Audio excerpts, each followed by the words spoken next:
தமிழ்நாட்டோட CM Joseph Vijay ஒரு வழியா பிரைம் மினிஸ்டர் மோடியை பார்த்துட்டார். இப்போ இதுதான் மிகப்பெரிய சென்சேஷனல் நியூஸ். அப்படி இதுல என்ன சென்சேஷனல் இருக்கு அப்படின்னு தெரிஞ்சுக்க இந்த வீடியோவை ஃபுல்லா பாருங்க. வெல்கம் டு அன்காஸ் தமிழ். நான் உங்கள் எம்எஸ்வி. ஒரு ஸ்டேட்டோட சிஎம் பிரைம் மினிஸ்டர் மோடியை இவ்வளவு டிலேவா போய் பார்த்துருக்க வேண்டாம். ஏன் அப்படின்னா, இவருக்கு அப்புறம் தான் கேரளால சிஎம் பதவியேற்றாரு. அவர் விஜய்க்கு முன்னாடியே போய் பிரைம் மினிஸ்டரை பார்த்துட்டாரு. ஸோ அப்படி இருக்கும்போது நம்ம சிஎம் இவ்வளவு டிலே பண்ணியிருக்க தேவையில்லை அப்படிங்கிறது ரொம்ப முக்கியமான விஷயம். ஏன்னா இங்கே தாவேக்காவும் பாஜகவும்ன்ற கணக்கு கிடையாது. ஒரு ஸ்டேட்டோட சிஎம், ஒரு நாட்டோட பிரைம் மினிஸ்டர் அப்படிங்கிற அடிப்படையில் சில புரோட்டோகால்ஸ் இருக்கு. அதன்படி சிஎம் இன்னும் கொஞ்சம் சீக்கிரமாகவே போய் பார்த்துருக்கணும் அப்படிங்கிறது ஒரு பொதுவான ஒப்பீனியனாக இருக்கு.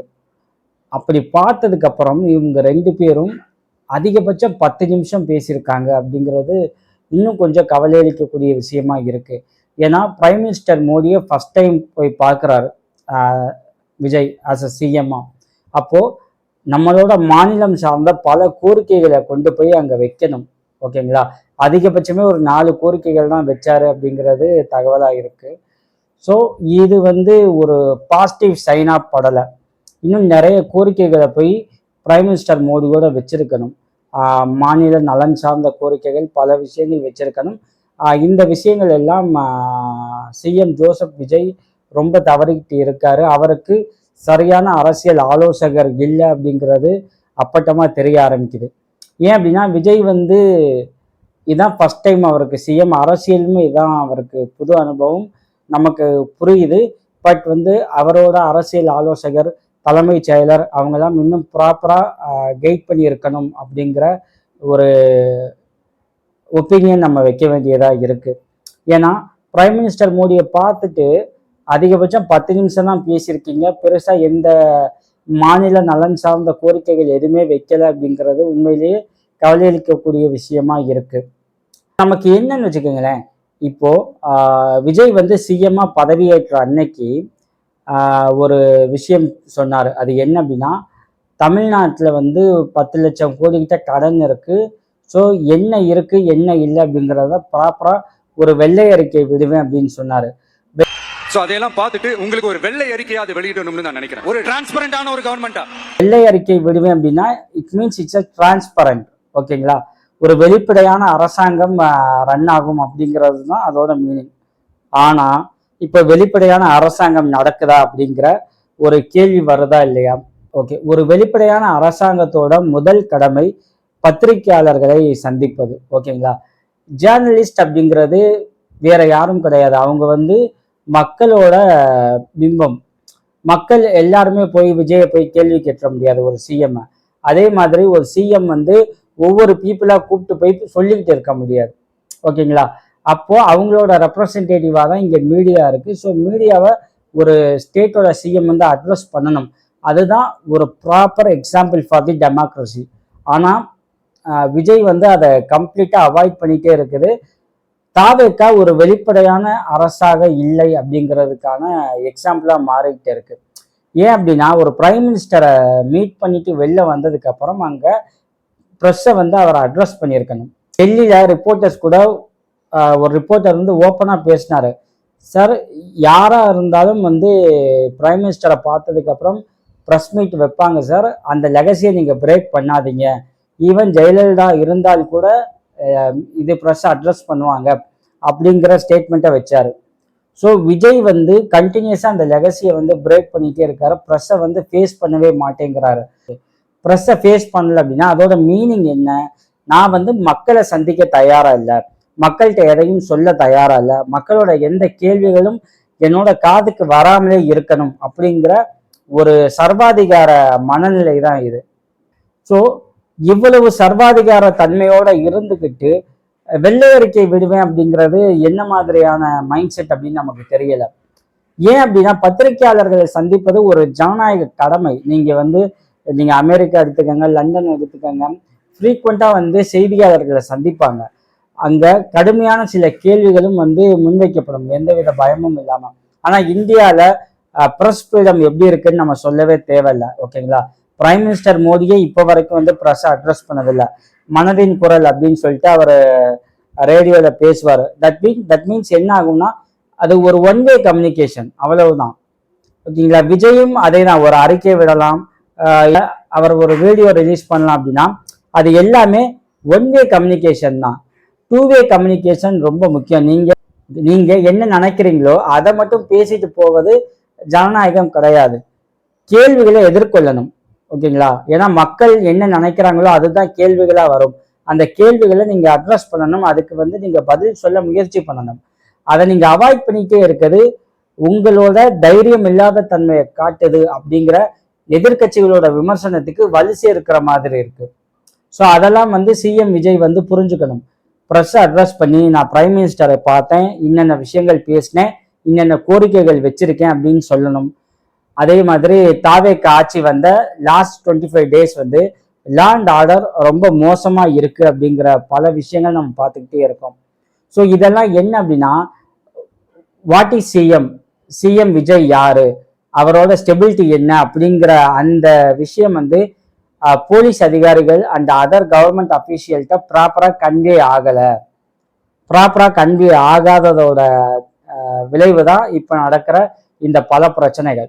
இப்போ நம்ம ஒரு ஆஃபீஸ் போகிறோம், ஓகேங்களா? உங்க பாஸ் வந்து ரொம்ப ஃப்ளெக்சிபிளாக இருந்தால் என்ன பண்ணுவோம்? நம்மளோட ஒர்க்கை வந்து அவ்வளவு கொஞ்சம் லெத்தாச்சிக்காக தான் பண்ணுவோம், கொஞ்சம் ஒரு பயம் இல்லாமல் தான் பண்ணுவோம். கொஞ்சம் ஸ்ட்ரிக்டாக இருக்காரு அப்படின்னா தான் நமக்கு என்ன இருக்கும், அந்த ஒர்க்கை சீக்கிரம் முடிக்கணும்னு தோணும். இது வந்து பேசிக். ஸோ சிஎம் வந்து ரொம்ப லெத்தாஜிக்காக இருக்காரு அல்லது அவர் ஸ்ட்ரிக்டா இருக்காரு அப்படிங்கிற விஷயம் வந்து அஃபிஷியல்கிட்ட கன்வே ஆகாம இருக்கு. சிஎம் விஜய் வந்து ஒரு ஸ்டேபிளா இல்லை அப்படிங்கிற விஷயம் வந்து இங்க போலீஸ் அஃபிஷியல்ஸ்ட அண்ட் அதர் கவர்மெண்ட் ஆஃபீஸர்கிட்ட கன்வே ஆகியிருக்கு. அதோட விளைவு தான் இந்த லா அண்ட் ஆர்டர் இவ்வளவு இஷ்யூ. ரொம்ப மோசமான பிரச்சனையா இருக்கு. எனக்கு விஜயை கம்பேர் பண்ணும்போது விஜயோட மினிஸ்டர்ஸ்லாம் எவ்வளவோ பரவாயில்ல. ஏன்னா எல்லா மினிஸ்டரும் ப்ரெஸ்ஸை ஃபேஸ் பண்ணும்போது ரொம்ப தயக்கம் இருக்கு. என்னால் அந்த தயக்கத்தை புரிஞ்சுக்க முடியுது. ஏன்னா அவங்க ஃபர்ஸ்ட் டைம் ப்ரெஸ்ஸை ஃபேஸ் பண்றாங்க. ஓகேங்களா? அவங்களுக்கு எப்படி பேசணும் அப்படிங்கிற அந்த ஒரு எக்ஸ்பீரியன்ஸ் கிடையாது. அதனால சில தடுமாற்றங்கள் இருக்கு. அந்த தடுமாற்றத்தால என்ன பண்றாங்க அப்படின்னா, எதையாவது சொல்லிட்டு வெளியில நகர்ந்துடுறாங்க. அவ்வளவுதானே தவிர அவங்களுக்கு நாலேஜ் இல்லை அப்படிங்கிற ஸ்டேஜுக்கு நான் போகல. That means lack of experience of facing press people. ஓகேங்களா? அதுதான்.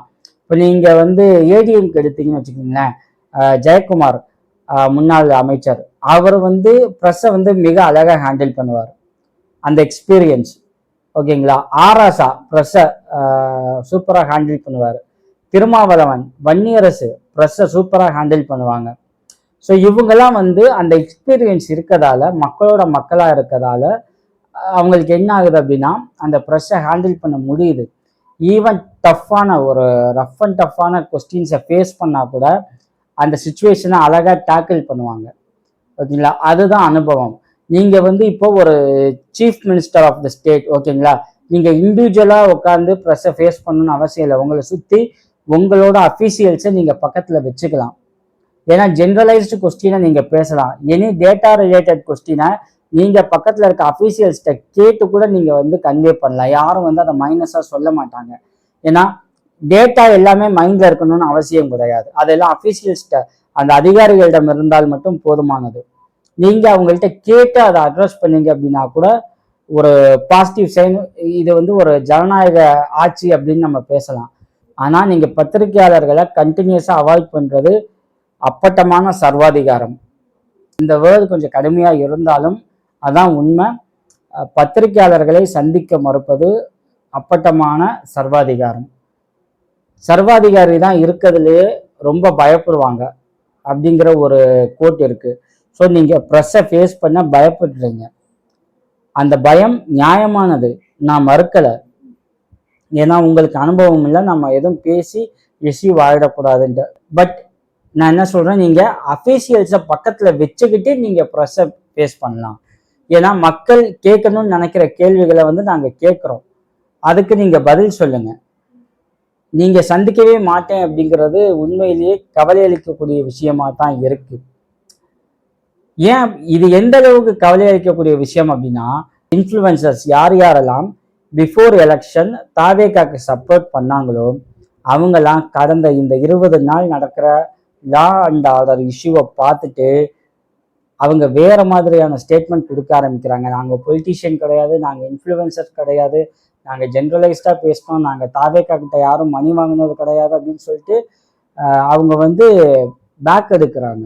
ஸோ இதுதான் வந்து இந்த ஆட்சி மீதான அதிருப்தி இருக்கு அப்படிங்கிறதுக்கான சரியான எக்ஸாம்பிள். நீங்கள் உங்கள் பக்கத்தில் இருக்கவங்கலாம் ரொம்ப பாசிட்டிவாக தான் பேசுவாங்க.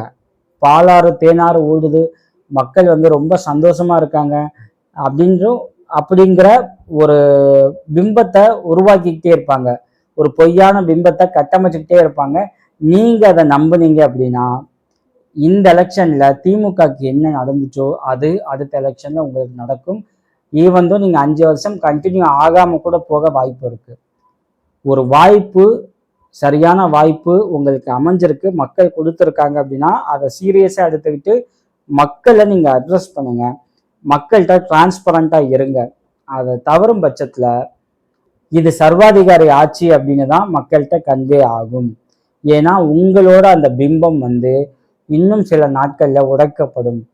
அதுக்கே இடம் கொடுக்க வேண்டாம். மக்கள் தப்பான முடிவு தான் எடுத்திருக்காங்க அப்படின்னு நினைக்காம இருக்கணும் அப்படின்னா நீங்க டிரான்ஸ்பரண்டா செயல்படணும், மக்களை சந்திக்கணும், மக்களோட குறைகளை கேட்கணும், அரசாங்கத்துல என்ன நடக்குது அப்படிங்கிறத நீங்க வந்து ப்ரெஸ்ஸை ஃபேஸ் பண்ணி நீங்க சொல்லணும்.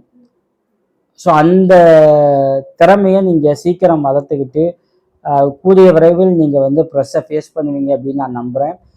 தேங்க்யூ. மீண்டும் வேறொரு டாபிக் குறித்து பேசுவோம். நன்றி.